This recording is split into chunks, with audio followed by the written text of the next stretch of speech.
After nearly 10 years, Americans can finally say with pride that Osama bin Laden has been defeated.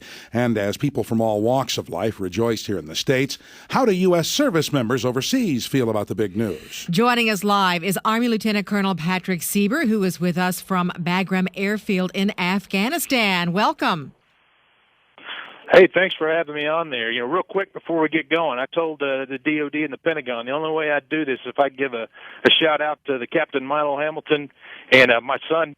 We call him Little Milo. He's a big Astros fan. He's 7, just turned 7 last week, and it's just great to be on KTRH this morning. Well, Milo and the Astros, thank you for being here. Now, what went through you and the other service members at Bagram when you got word of the death of Osama bin Laden? Yeah, really, we were quite surprised. I think just like everybody else was, we basically got the news the same time that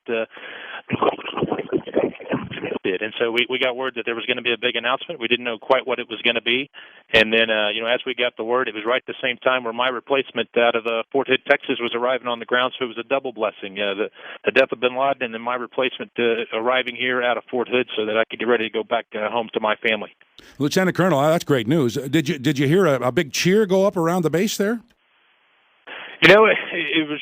I think in some places there were. I was out on the flight line actually right as the planes came in, so it's kind of hard to hear much anything there. But the overall, I think the reaction has been we're absolutely thrilled with the victory that the U.S. forces had in killing Osama bin Laden. But at the same time, we remain focused on the mission that we have here in Afghanistan, and that while there are elements of Al Qaeda that are in here, there's some other insurgent forces, the Taliban, the Haqqani network, other ones. So we've got to continue to stay on our game, stay on watch, and to continue to work with the Afghan people and stay focused on the mission. Well, there are those who say now, with the death of bin Laden, it possibly is time to transition out of Afghanistan. Where do you come down on that?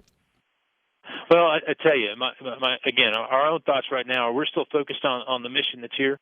We've not had another 9/11 happen in the U.S., and I believe wholeheartedly that that's because of what the effort that our troops have made here in Afghanistan. There are still insurgent groups that are out here that they're hate mongers. They don't like the United States or what we stand for, and so we got to continue to take the fight to the enemy here, so we don't have another 9/11. So I'd see us staying here for a long time, and plus, the Afghans want what we want. They want to have the opportunity to live in peace and have opportunities for prosperity, and so we're helping them get that. And each day they get closer and closer to that. Well, all of you stay safe. Thank you so much for your service and for talking with us. Army Lieutenant Colonel Patrick Sieber from Bagram Airfield in Afghanistan.